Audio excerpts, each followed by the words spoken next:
My dear students, अगले lecture के साथ, अगले वीडियो लेक्चर के साथ, और मुझे ऐसा लगता है कि आप पहला वीडियो लेक्चर, इसके जस्ट पहले वाला आपने अच्छे से रिवाइज किया होगा, उसके प्रॉपर नोट्स बनाए होंगे और आपको अब ये क्लियर हो चुका होगा कि नंबर ऑफ मोल्स हम कैसे निकालते हैं अगर हमें मास दिया है या अगर हमें एटम्स दे रखे हैं। ठीक है, तो जो फॉर्मूला था उसे लिखते हैं। Number of moles of atom. अब ये अगर हमें मास दिया है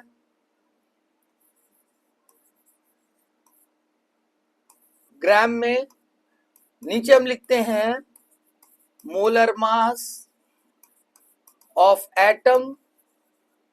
अब देखो यहां पे number of moles of atom है तो मोलर मास ऑफ एटम लिख रहे हैं। ये फार्मूला मैंने कैसे डिराइव किया था लास्ट वीडियो लेक्चर में है। और हाँ, एसकेवी चैनल को आप सब्सक्राइब कर दीजिए, बेल आइकॉन को भी दबा दीजिए, जिसमें आपको चैनल बिना रुकावट का मिलता रहे, हर वीडियो लेक्चर बिना रुकावट के मिलता रहे। आगे बढ़ते हैं। Number of moles of atom is equal to mass upon molar mass of atom. एक ये फॉर्मूला मैंने लास्ट वीडियो लेक्चर में डिस्कस किया था, कैसे जनरेट हुआ था ये बताया था। एक्चुअली हम क्या करते हैं, हम डायरेक्ट यहीं से सवाल शुरू कर देते हैं, नहीं, हमें पहले से ये पता होना चाहिए फॉर्मूला आया कहां से। अब देखिए, दूसरा था number of moles of atom is equal to number of atoms upon N, Avogadro number. तो number of moles of atom is equal to number of atoms upon Avogadro number, Avogadro number. ठीक है, ये दोनों फॉर्मूले मैंने generate किए थे, आज हम इसका यूज करेंगे। पहले हम थ्योरेटिकल देखेंगे क्या मतलब होता है, और फिर उससे देखेंगे कि क्या ये फॉर्मूला वहां पे एकदम सेट बैठता है। चेक करते हैं, आइए चेक करते हैं इसको। देखिए बेटा, बिल्कुल सिंपल बेसिक पे चलते हैं। अगर मैं कहूं ऑक्सीजन तो ये 16 और यहां पर 8। ओके, अगर मैं ये कहूं कि ये क्या है तो आप कहेंगे रिलेटिव एटॉमिक मास, और इसको आप कहेंगे एटॉमिक नंबर। क्लियर? और आपको ये पूरी तरीके से पता है कि 16 AMU mass of 1 oxygen atom, 16 gram mass of 1 mole of oxygen atom. हम कंसेप्चुअल बात कर रहे हैं, इसलिए आपको बिल्कुल वो चीजें क्लियर हो जाएंगी कि गलतियां कहां पे होती हैं। इसलिए इस बात को बहुत ही माइन्यूट ऑब्जर्वेशन की जरूरत है। देखिए, या मैं लिख सकता हूं, मैं अक्सर बोलता रहता हूं मोल हटाओ एन लगाओ, इसका मतलब मास ऑफ एन एटम्स। अब हम इसे चेक करना चाहेंगे। ये तो हमें पता है, ये हमारा एनालिसिस थी, उसके बिहाफ पर हमें पता है कि अगर 16 AMU ऑक्सीजन है, अगर 16 AMU ऑक्सीजन है, इसका मतलब ये हुआ कि एक ऑक्सीजन एटम, और अगर 16 ग्राम ऑक्सीजन है तो इसका मतलब हुआ 1 मोल ऑफ ऑक्सीजन एटम या n ऑक्सीजन एटम। n का मतलब हुआ एवोगैड्रो नंबर। मैं ये चाहता हूं कि ये जो मैंने फार्मूले डेवलप किए हैं, क्या इससे भी वही आता है, ये पता करना चाहते हैं। तो चलिए देखा जाए।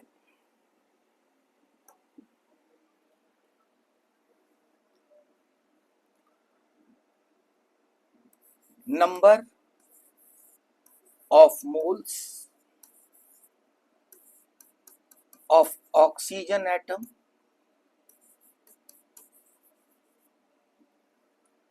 Is equal to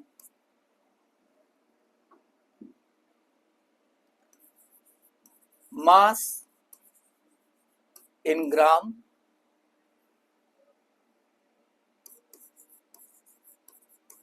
molar mass of oxygen atom.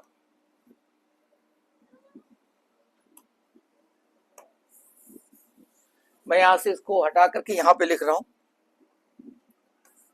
और एन ऑक्सीजन एटम। अब ये number of moles of oxygen atom बेटा जो लिखा हुआ है, इसका एक तो फॉर्मूला हमें पता है। अब अगर मैं चाहूं तो इसका दूसरा फॉर्मूला भी इसी के साथ लिख सकता हूं, number of atoms upon Avogadro number. मुझे नहीं लगता कोई परेशानी होगी इसमें। देखिए, number of moles of oxygen atom mass in grams upon molar mass of oxygen atom is equal to number of atoms upon Avogadro number. आप चाहें तो उसको देखें। देखो, ये लिखा हुआ है, दूसरा लिखा हुआ है, हम दोनों को बराबर लिख सकते हैं, कोई अंतर नहीं है। तो देखिए, यहां पर हमें मास पता है कितना, 16 AMU। हमने लिखा 16। अब मास किस में लिखना है, ग्राम में। तो मैंने क्या कहा था, हमेशा मास किसी भी यूनिट में दिया हो, हमें मास किस में लिखना है, यस, हमेशा ग्राम में लिखना है। ग्राम में उसे कन्वर्ट करना पड़ेगा। तो 16 AMU 1/n gram. Molar mass of oxygen atom कितना होता है, 16। तो नंबर ऑफ मोल्स कितने आ गए, ये से कट गया, 1/n moles of oxygen atom, ये आ गया। ध्यान से देखिए, देखो बेटा, 1/n moles of oxygen atom. अब ये हमारा आ गया 1/n moles of oxygen atom. हमें क्या निकालना है, हमें ये चेक करना है कि यहां पर क्या एक ऑक्सीजन एटम आता है। चलिए, हमें निकालना है नंबर ऑफ एटम्स। हमें number of moles of oxygen atom पता चल गया है, तो हम लिखेंगे 1/n is equal to number of atoms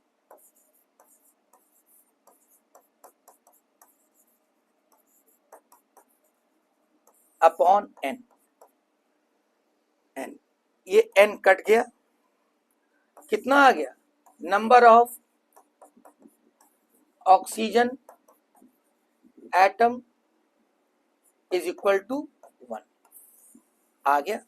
देखिए जरा ध्यान से मेरा बेटा, my dear would be doctors and would be engineers, बहुत जरूरी है एक एक चीज को ध्यान से देखना। हमने क्या निकाला, हमने निकाला 16 AMU में कितने ऑक्सीजन एटम, फार्मूले से निकाला, कितना आया, 1। और हमने क्या कंसीडर किया था स्टार्टिंग में, 1 एटम। यानी फार्मूला हमारे सही रिजल्ट दे रहा है, जो फार्मूला जनरेट हुआ है। क्लियर, चेक करते हैं इसको, क्या 16 ग्राम में भी ऐसा आएगा। इसे आप नोट कर लीजिए बिल्कुल अच्छे से, वीडियो लेक्चर को एक दो बार रिवाइंड करके देखते जाइएगा, ठीक है। आगे देखिए, अब हम निकालते हैं सेम फार्मूले से 16 ग्राम में कितने एटम्स होंगे। अब मुझे लगता है कि आपको इसे सबसे पहले अपने आप निकालना चाहिए, फिर ये चेक करना चाहिए, number of moles of oxygen atom is equal to, हाँ मैं दोबारा लिख रहा हूं, दोबारा इसलिए लिख रहा हूं कि आपको दिमाग में अच्छे से बैठ जाए, मास इन ग्राम मोलर मास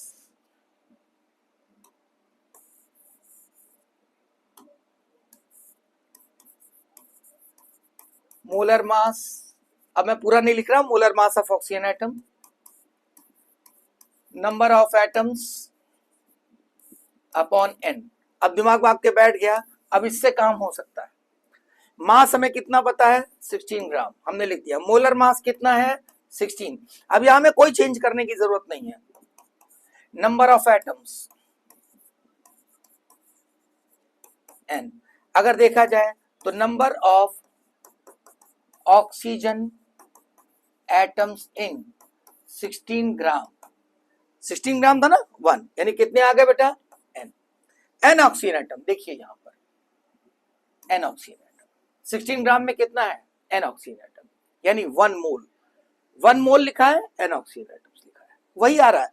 यानी हमारा जो फॉर्मूला है वो प्रॉपरली सक्सेसफुल है, लेकिन ध्यान रहे मास हमेशा ग्राम में लिखेंगे। ठीक है, चलिए कुछ और क्वेश्चंस करते हैं।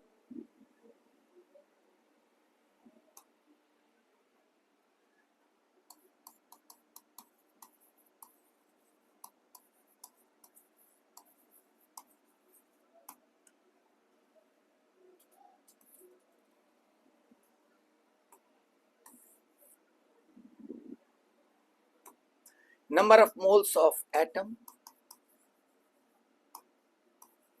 number of atoms, number of protons,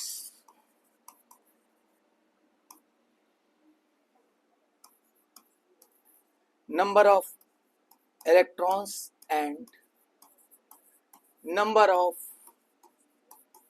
neutrons in given mass of elements।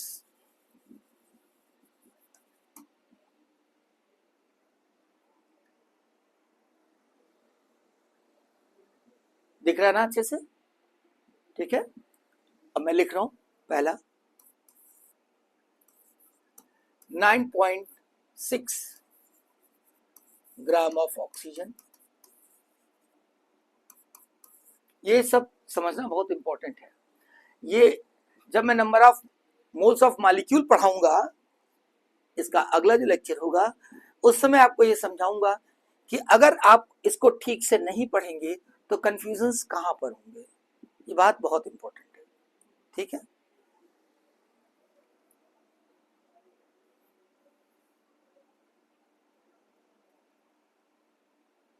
.6 milligram of nitrogen,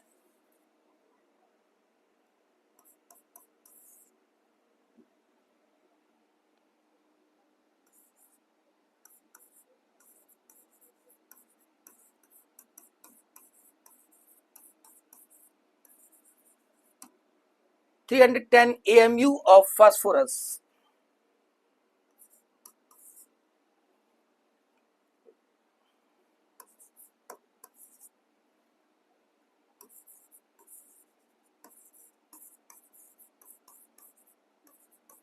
.7.2 microgram of sulfur,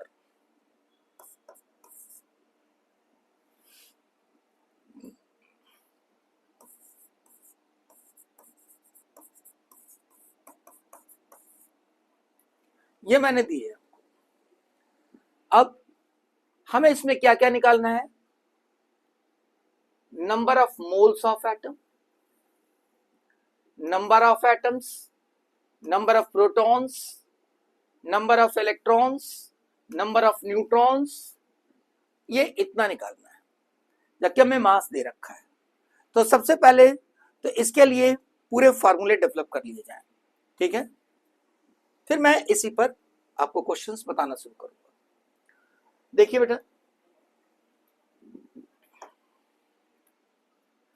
हमें पता है कि अगर नंबर ऑफ मोल्स लिखा जाए, अब ये बात बेटा, मेरा बच्चा, मेरा लाल, ये बात अच्छे से समझ लो, बिल्कुल दिमाग में बिठा लो कि number of moles of atom लिखना बहुत जरूरी है। एटम वर्ड लिखना बहुत जरूरी है, क्योंकि जब लिखोगे number of moles of atom तभी लिखोगे मास इन ग्राम, और यहां पर लिखोगे मोलर मास ऑफ एटम। ये बात बहुत इंपॉर्टेंट है और यही वो चीज है जो कंफ्यूज करती है। अगर यहां पर लिखेंगे number of moles of atom तो लिखेंगे नीचे मोलर मास ऑफ एटम, यहां पर लिखेंगे number of moles of molecule तो यहां लिखेंगे मोलर मास ऑफ मॉलिक्यूल।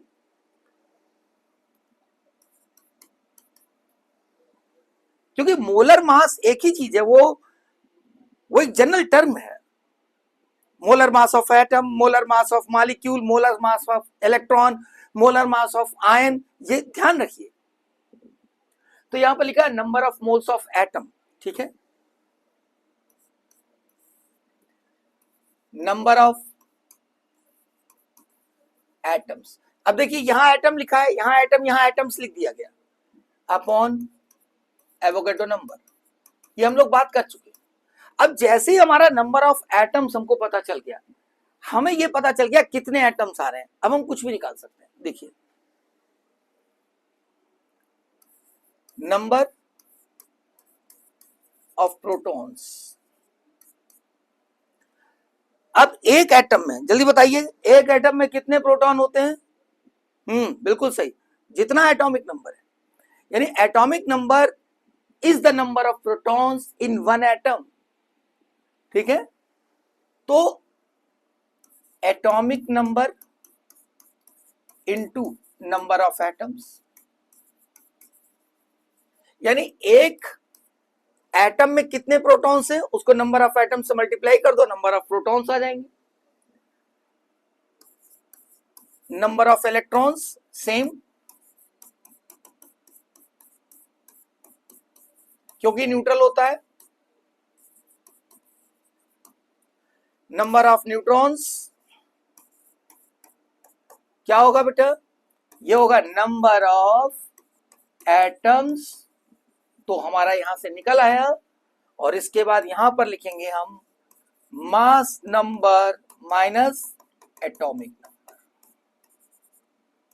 क्योंकि ये आ जाएगा एक एटम के अंदर कितना न्यूट्रॉन है, एक एटम के अंदर कितना न्यूट्रॉन है, कैसे निकालते हैं? Number of mass number minus atomic number, mass number मतलब रिलेटिव एटॉमिक मास। तो यहां पर हम इसका ध्यान रखेंगे, कभी कभी तो ये सेम आ जाता है लेकिन कभी अलग भी होता है ना। चलिए आगे बात करते हैं। अब इनको हम यूज करेंगे, इनको आप एक जगह नोट कर लीजिए, इसको बाकायदा प्रॉपर नोट कर लीजिए, दो चार बार लंबी लंबी सांसें लेके याद कर लीजिए, याद करना बहुत जरूरी होता है। ओके, वैसे आप न्यूमेरिकल्स अगर कर रहे हैं तो आपको याद होता जाएगा। सवालों पे आते हैं, थोड़ा सा मैं डायरेक्ट करने की कोशिश करूंगा। 9.6 अब ग्राम में दे रखा है तो कन्वर्ट करने की जरूरत नहीं। अब ऑक्सीजन है तो molar mass of oxygen atom कितना होता है? 16। नंबर ऑफ मोल्स कितने आ गए? 0.6।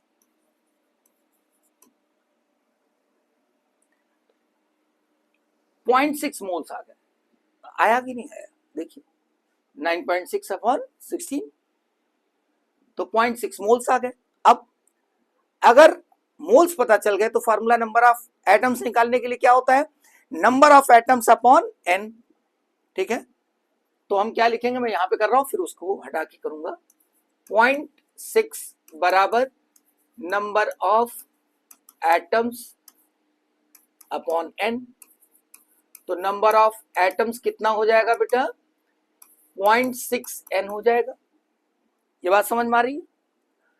मैंने ये अलग से इसलिए लिखा कि देखो यहां पर क्या लिखा है, 0.6 मोल्स, मोल हटाओ n लगाओ, कुछ नहीं करना। मैंने क्या बताया, बार बार बोलता हूं, मोल हटाओ n लगाओ, देखो वही आ रहा है। अब मैं उसे हटा देता हूं, तो ये आ गया 0.6 moles of oxygen atom, 0.6 n atoms, इतने एटम्स हो गए। अब नंबर ऑफ प्रोटॉन्स कितने हो जाएंगे? मैं ये ऐसे लिखता जाता हूं, ये हो गया नंबर ऑफ मोल्स, ये हो गया नंबर ऑफ ऑक्सीजन एटम्स। अब प्रोटॉन्स कैसे लिखोगे बेटा? हमें पता है 0.6 n, और एटॉमिक नंबर कितना होता है ऑक्सीजन का? यस 8। ये आ गया नंबर ऑफ प्रोटॉन्स, ये मोल्स आया, ये नंबर ऑफ ऑक्सीजन एटम्स आया, ये नंबर ऑफ प्रोटॉन्स आया, सेम नंबर ऑफ इलेक्ट्रॉन्स, ये इलेक्ट्रॉन्स, ये प्रोटॉन्स, और न्यूट्रॉन्स कितना होगा? सेम, क्योंकि mass number 16, atomic number 8, 16 minus 8 8 हो गया। ये न्यूट्रॉन्स होगा बेटा। तो हमें न्यूट्रॉन्स पता चल गया, यहां पे लिख देता हूं न्यूट्रॉन्स 8 इंटू 0.6 n न्यूट्रॉन्स। अब नाइट्रोजन, वीडियो पॉज कर लीजिए और सारा पहले खुद कर डालिए, फिर इसे देखिए जो मैं बता रहा हूं। 5.6 नाइट्रोजन का मोलर मास 14.4 मोल्स। मोल्स हटाओ, एन लगाओ। अब देखो कितना फास्ट होने लगा, ठीक है। ये आ गया 0.4 n, ये नाइट्रोजन एटम्स आ गए। उसके बाद क्या करते हैं, बिल्कुल सही, एटॉमिक नंबर से मल्टीप्लाई करेंगे। नाइट्रोजन का एटॉमिक नंबर कितना, 7।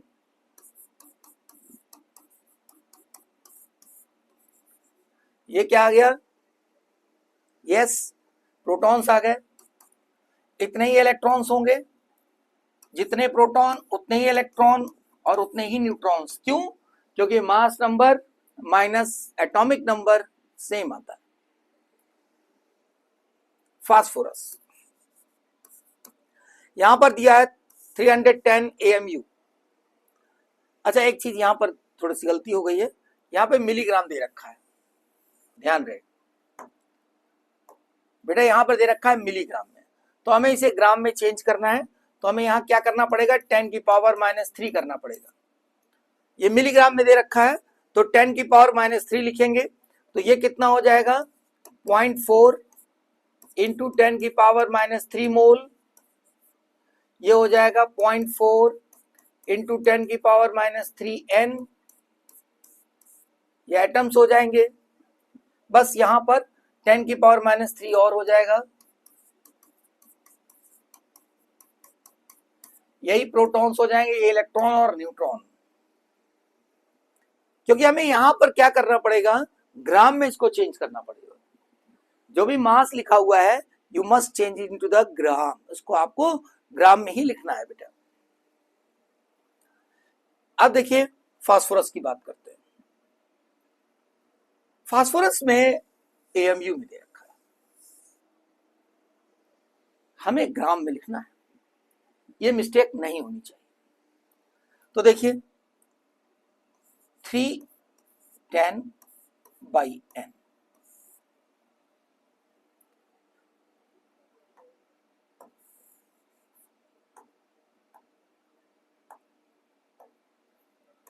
देखिए फास्फोरस के लिए 310/n, ये ग्राम में हो गया।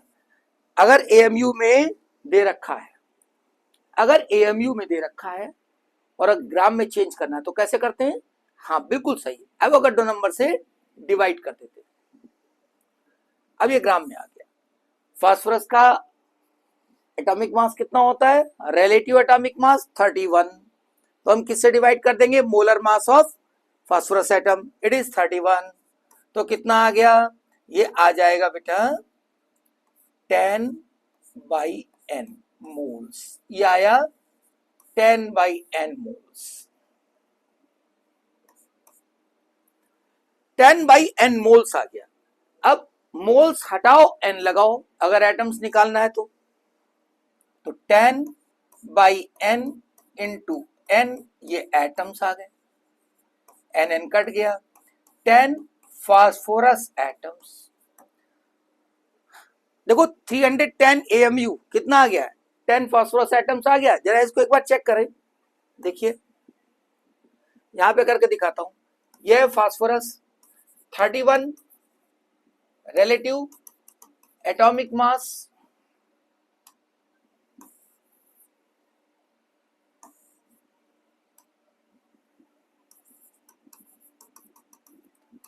And 15 atomic number. तो बेटा अब आप ये बताइए, अगर रिलेटिव एटॉमिक मास 31 है तो फास्फोरस के एक एटम का मास कितना होगा, बताइए।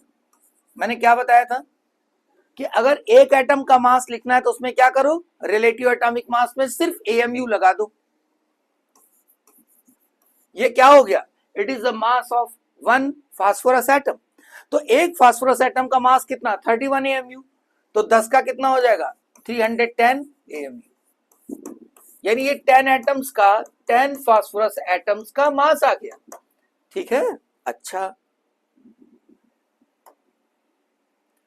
देखिए यहां पर 310 AMU लिया, देखिए अपने आप आ गया 10 फास्फोरस एटम्स। तो अगर आप एनालिसिस करके एक एक चीज को डेवलप करते चले जाएंगे तो फार्मूले आपको दिखेंगे। कंसेप्चुअली अगर आप पढ़ेंगे तो आपको एक एक चीज दिखेगी, तो कहीं कोई मिस्टेक होने का चांस नहीं होगा। आइए आगे बात करते हैं। अब 10 फास्फोरस एटम आ गया, अब आपको निकालना है प्रोटॉन, इलेक्ट्रॉन और न्यूट्रॉन। हमें पता है कि एक फास्फोरस एटम में कितने प्रोटॉन होते हैं, 15 एटॉमिक नंबर। तो क्या हो जाएगा 15 इंटू 10, 15 इंटू 10। अब यहां पर थोड़ा न्यूट्रॉन में चेंज आ जाएगा। फास्फोरस का एटॉमिक मास 31 है, फास्फोरस का एटॉमिक नंबर कितना है 15।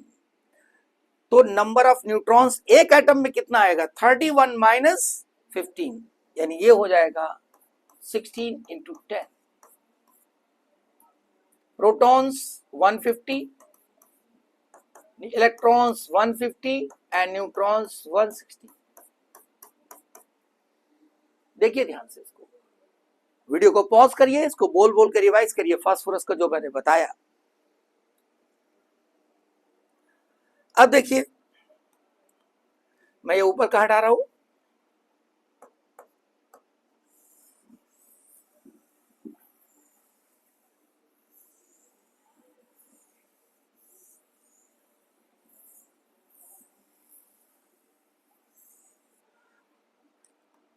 अगला क्वेश्चन ये है 7.2 माइक्रोग्राम, ये माइक्रोग्राम लिखा हुआ है ऑफ सल्फर एटम। अब हमें इसमें मोल्स निकालने हैं, एटम्स निकालने हैं, number of protons, electrons and neutrons ये निकालना है। ठीक है, चलिए number of moles of atom निकालने के लिए हमें मास ग्राम में लिखना है। 7.2 माइक्रोग्राम दे रखा है और 1 माइक्रोग्राम बराबर होता है 10 टू द पावर, बिल्कुल सही, 10 की पावर -6 ग्राम। मोलर मास सल्फर का कितना होता है,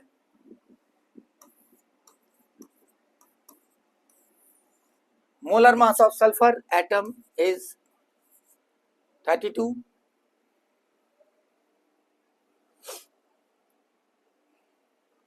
अब इसको सॉल्व किया जाए, 72 इंटू 10 की पावर -7 लिख सकते हैं हम। 32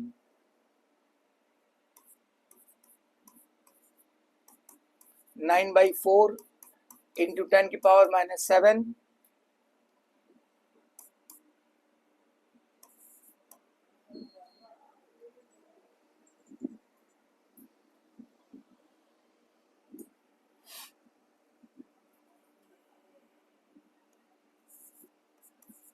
to 2.25 into 10 to the power -7, और भी इसको थोड़ा कर सकते हैं, 225 इंटू 10 टू द पावर -9।